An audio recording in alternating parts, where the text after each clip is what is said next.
Fala galera, mais uma vez Clóvis Gregório, idealizador do Projeto Maçonaria Tupiniquim, e hoje estamos aqui em nosso quadro Cinemaçônico e vamos falar de um filme muito bacana chamado Don't Be a Sucker, em português, Não Seja um Otário. Antes eu tenho o prazer de informar que esse vídeo é patrocinado pela Conecta Assessoria, que é de um sobrinho demolei chamado Douglas, e a partir desse vídeo você vai lá no Instagram da Conecta Assessoria, que é uma empresa que fornece serviços de marketing digital e assessoria de imprensa, e você coloca lá que você viu o vídeo, você coloca o cupom Maçonaria Tupiniquim direto no direct, ficou ótima, mas tudo bem, direto no direct, e você tem 50% de desconto em todos os serviços oferecidos pela Conecta Assessoria durante o mês de novembro. Então, se você precisa de um serviço de marketing digital ou assessoria de imprensa, corre lá, diz que você assistiu esse vídeo aqui, que você vai ganhar 50% de desconto nos serviços. Pois bem, vamos voltar ao filme. Esse filme é muito bacana, de 1947, promovido pelo Departamento de Guerra americano, norte-americano dos Estados Unidos, e tinha a finalidade de promover uma campanha contra o nazismo, contra o fascismo. E o filme tem uma abordagem muito legal. Por quê? Porque ele trabalha diretamente com a pluralidade com que foi feito aquele país, Então lá você tem imigrantes de todo tipo de lugares do mundo, todo tipo de povos, todo tipo de serviço, todo tipo de cores de pele, e isso deixa bem claro e é bem legal. Mostrar essa pluralidade, dizer que os Estados Unidos foi construído por essa pluralidade. O filme Não Seja um Otário ainda conta como nomes de Bob Bailey, que fez o papel principal do Mike, que é um jovem empregado que está ali, nesse cenário, e vai cair numa balela. Por que uma balela? Porque justamente eles dizem, o filme mostra diretamente que você cair num discurso racista, você está sendo um otário, e explica muito bem, explica de uma forma muito bacana que dá para você entender. E ainda conta com Paul Lukas, como um imigrante húngaro que vai explicar toda a história para um ingênuo Mike. Paul Lukas, para quem não sabe, ganhou o Oscar de melhor ator em Horas de Tormenta de 1943. Então, assim, o filme conta com nomes de peso, e traz uma história muito interessante que a gente vai conferir aqui. Mas o que isso tem a ver com maçonaria, Clóvis? Em seu cerne, primeiro, tudo, E nossos rituais mesmo fala que nós não fazemos distinções de raças ou credos, Ou seja, a maçonaria é universal e reconhece a todos, Em qualquer parte do mundo, em qualquer crença. E, em segundo lugar, é colocado como plano de fundo, como uma das minorias atacadas pelos discursos de supremacistas e etc, e etc, e etc. Então, assim, está tudo interligado, está tudo juntinho ali. E nós vamos entender o porquê. Primeiro, fazendo um rápido apanhado, a Alemanha nazista ela nunca foi chegada à maçonaria. Erich Ludendorff, que era um general do Império Alemão, antes ainda do nazismo se estabelecer, em 1917, escreveu um livro chamado Exterminando a Maçonaria e Revelando Seus Segredos, que era um livro ultranacionalista que pregava o ódio aos maçons. E ainda falava uma porção de baboseira que não era verdade, simplesmente para poder segregar uma minoria que eram de maçons. Ainda, a Alemanha nazista, e já fazendo parte do sistema nazista, ela considerava as lojas maçônicas como subversivas, eram campos de ideias de liberdade e etc. Hitler ainda, no seu Mein Kampf, lá, o Minha Luta, aquele livro chato pra cacete, que ele se achava alguma coisa, se achava artista, se achava escritor e o caramba quatro, que ele foi muito bom, propagandista, Ele conseguiu, na verdade, arregimentar uma legião de otários, como diz o próprio filme.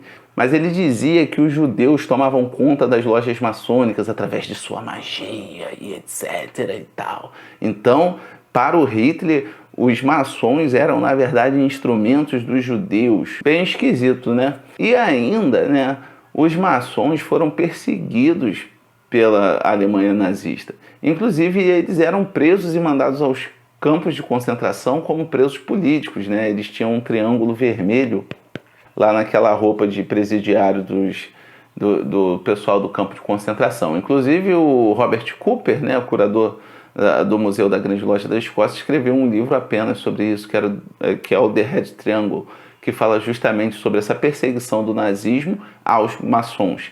Ainda foi criado, né, maçons corajosos, que tinham um apelo de liberdade, que lutavam pela liberdade, e ainda conseguiram criar, dentro de um dos campos de concentração, uma loja maçônica chamada Liberté Chérie, que justamente funcionava dentro dos campos de concentração. Inicialmente foi fundado por 7 mestres maçons.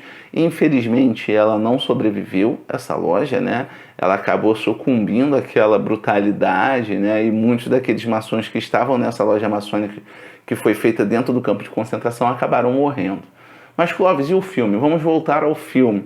É porque eu tinha que falar um pouquinho qual era o papel da maçonaria, na verdade, como ela existia nesse cenário, né, de perseguição nazista e etc.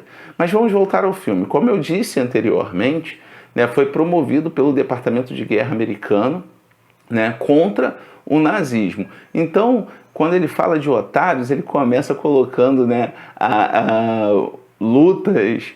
Depois coloca um homem casado que é enrolado por uma mulher na rua e acaba sendo assaltado, um cara jogando e perdendo dinheiro no pôquer, né? Aqueles joguinhos de você esconder a bolinha e etc. Então ele fala justamente dos otários. E depois mostra um supremacista, né? Falando um discurso ultranacionalista contra negros, contra imigrantes, contra fazendeiros estrangeiros e etc. lá num palanque, né? E várias pessoas assistindo. Algumas pessoas concordando, outras, né, fazendo cara de discordância e etc. E é aí que entra o Mike. O Mike é mostrado um pouquinho antes no filme, né, como uma pessoa, um americano, né, um americano de fato, de direito, que nasceu nos Estados Unidos, branco e etc., que tem um emprego, né, e tal. E ele chegando nesse discurso e concordando com tudo que o cara estava falando. Até que o interlocutor fala, né, nunca poderemos considerar esse país como nosso, até que estejamos sem negros, católicos, fazendeiros estrangeiros e maçons. Aí ele fala, maçons? Mas eu sou maçom. E até o momento ele estava concordando com tudo.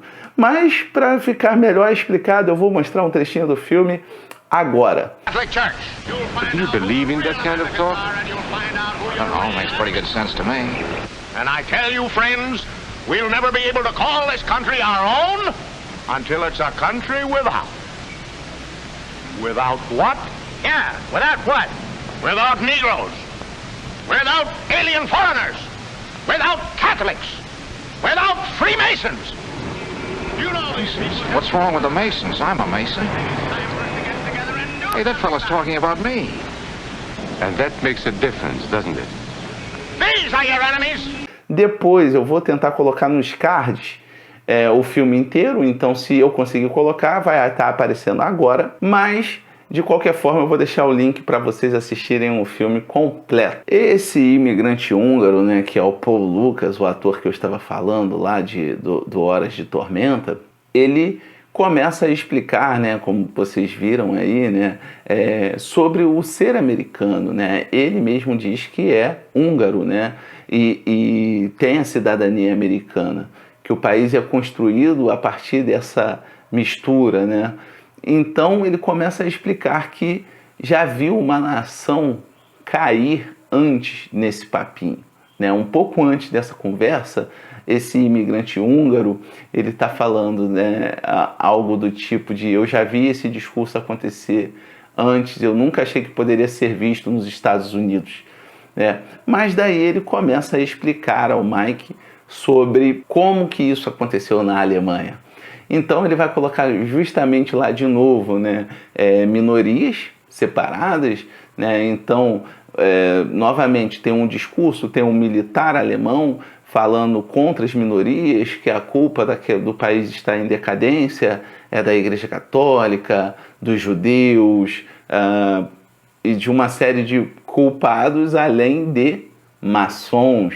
Então vocês vão ver essas pessoas, né, assistindo o discurso ali, e quando ele fala, por exemplo, do católico, o cara esconde uma medalhinha que ele tinha da igreja. Quando ele fala de judeu, o judeu fica já desconfiado no meio daquela multidão. Quando fala de maçons, que é o dono da loja de ferragens lá, o cara olha para o anel da maçonaria dele e meio que esconde assim. E daí ele vai explicando, né, o desenrolar dessa história, que infelizmente todos conhecem as atrocidades nazistas, né, através de um discurso de supremacista, de uma raça ariana e etc.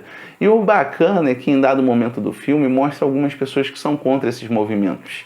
E os professores estão lá. Então você tem um professor, por exemplo, dizendo assim, ó, eles dizem que a raça ariana é um cara alto. Aí ele mostra um alemão baixinho. Eles dizem que a raça ariana é um sujeito magro. Aí mostra um alemão gordinho. E louro. Aí mostra o Hitler, que definitivamente não era louro, né? Então tem várias sacadas bacanas no filme que falam que esse papo de raça, de você segregar minorias, né, que no fundo é uma balela, que na verdade isso não serve para nada. Cair nesse conto é um papo de otário. E daí o muito bacana, né, é que ele fala que quando uma minoria perdeu, todas perderam. Né? E isso é fundamental para se entender esse conceito de que você não deve atacar uma minoria porque o próximo pode ser você. Aí quando você é maçom, principalmente, né? Porque nós somos uma minoria. Nós somos uma minoria no mundo inteiro. Por mais que tenham maçons espalhados pelo mundo, nós somos uma minoria.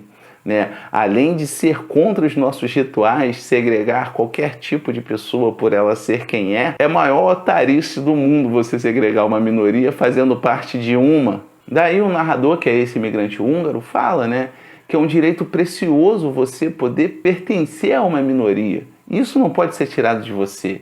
E o filme vai se desenrolando. E no final, quando ele acaba de contar a história sobre como o nazismo ascendeu através desse papo que só otário cai, esse imigrante húngaro fala o seguinte, né? Se permitirmos que qualquer minoria perca a sua liberdade por perseguição, preconceito ou qualquer coisa nesse sentido, estaremos ameaçando a nossa própria liberdade. E isso é muito real. E já próximo do final, né, ele diz o seguinte para o ingênuo Mike, que estava quase caindo no papo de otário, e só não caiu porque em dado momento falou a minoria dele, que eram os maçons. Então, não vamos ser otário, vamos esquecer nós e eles, porque somos todos nós. Né? Tipo o Groot lá, né? We are Groot. Né? Aquela cena que chega a escorrer um suor hétero do olho e o caramba 4. Então, manos, esse vídeo que mostra um filme muito legal, que está diretamente relacionado à maçonaria pela temática, pelo personagem Mike, por ser abordado 2 vezes, por ser abordado como minoria, né, nos recorda dos ensinamentos preciosos que nós temos na nossa fraternidade, que é não discriminar ninguém por ser uma minoria. Então nós temos que defender o direito dessas pessoas serem minoria. Por quê? Primeiro, porque está intrinsecamente ligado à moral que nós pregamos. Segundo, porque nós somos minoria também. Nós não podemos nunca sucumbir a esse autoritarismo. Nós não podemos ser autoritários. Porque, novamente, para você gravar, memorizar, isso vai contra os nossos rituais, contra a moral que nós aprendemos na nossa fraternidade. E porque nós somos minorias. Então, meus irmãos e queridos leitores, né, todo mundo que está assistindo a família maçônica ou quem gosta da maçonaria, nós vamos ficar por aqui. Eu espero que vocês tenham gostado do vídeo. E se você gostou, curta, compartilhe esse vídeo com todo mundo, que você vai estar me ajudando bastante. Se você quiser ajudar mais um pouquinho, a partir de R$5, você pode nos apoiar através do Apoia-se, né, e deixar esse projeto cada vez mais interessante, mais legal para todo mundo. Você também pode nos ajudar adquirindo a obra A Feiticeira do Arco e o Assassinato do Mestre Maçom, que é um romance, uma novela bem pequenininha, mas que é muito bacana, tanto em formato digital na Amazon, ou em formato físico comigo, mas aproveite que os físicos estão nas últimas unidades e vai estar na descrição como você faz para adquirir a obra. Meu muito obrigado e um beijo no coração.